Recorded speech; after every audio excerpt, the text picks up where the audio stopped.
Good morning. Morning pain report is the pain is low, and I think that's wonderful and great. And actually, it's pretty lucky because this week is a busy week where I'm going to leave the house twice. So on Wednesday, I'm going to a colleague's and friends' home, not too far away. We're going to have lunch, we're going to have a meeting, and the following week I'm going to manage one of her classes, but she'll be away, so I'll take over the lecture just for that one time. And the students have done will have done a really interesting project by the time I get to meet them. So they're going to be working on their project, and it's just exciting. It's really exciting. So I'm very much looking forward to that.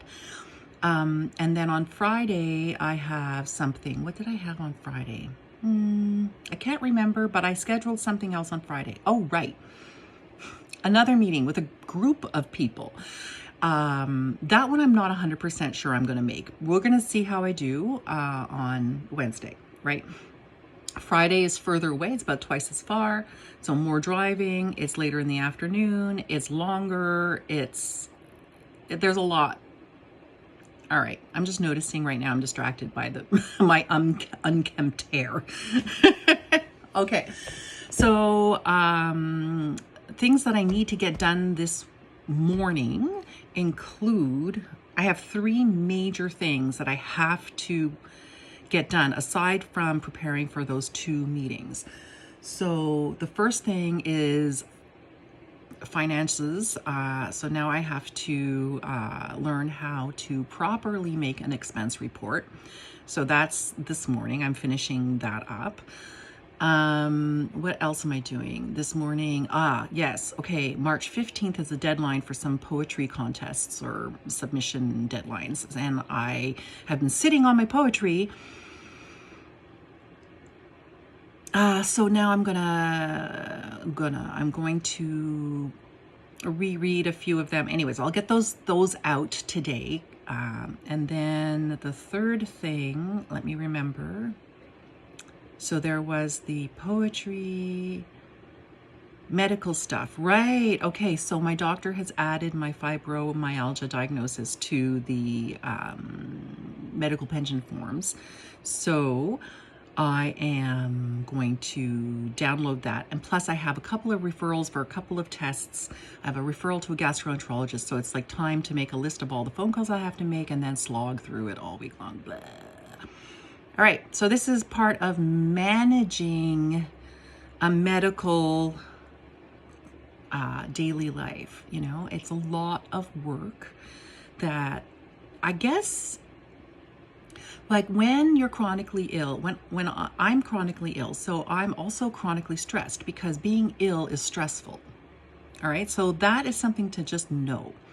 And then we add to that the stress of being neurodivergent, the stress of being under financial stress, all of these things, right? So we have like the burnout, which obviously happened, and then it was worse than burnout, it's complex grief, all of these things. So like I've just been a mess for a while.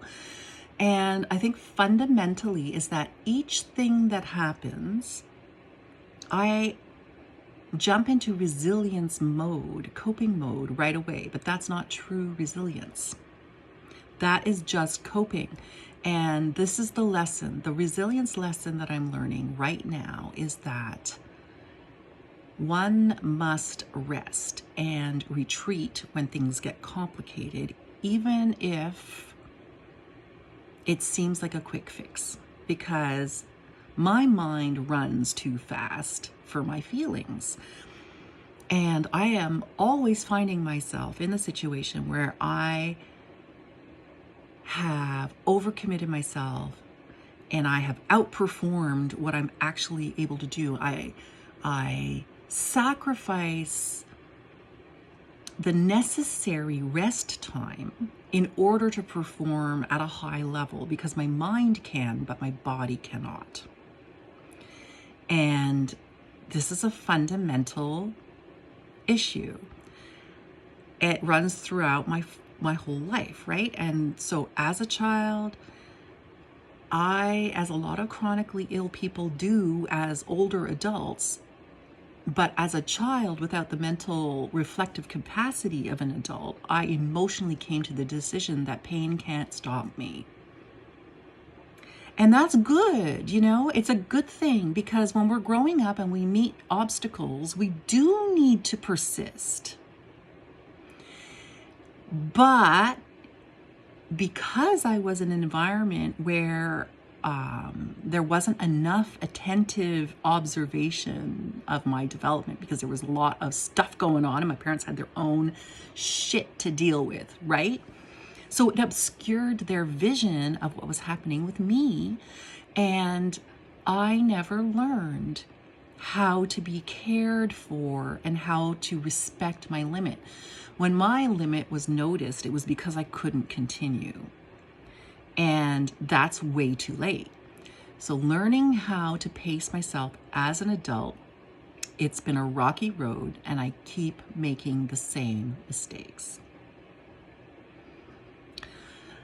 So I think something that might help me, and it's a new kind of, not mantra, but it's like a phrase or a slogan or a motto that keeps like floating through my brain, right, is a bit at a time, pace yourself, bit by bit, right?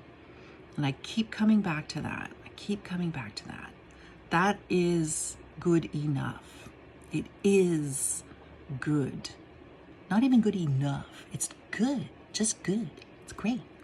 All right. Whatever you can do is great too. Like, for real. I'm not just saying that because I'm an early childhood educator and I think life is roses. I know it's full of shit, but it is good. You can find it. You can, but you can't find it by struggling. You can find it by resting. Oh my God, it's like the simplest thing in the world. Why does it take me forever to learn this thing 80,000 times over and over again? Like, forever. Okay, hold on.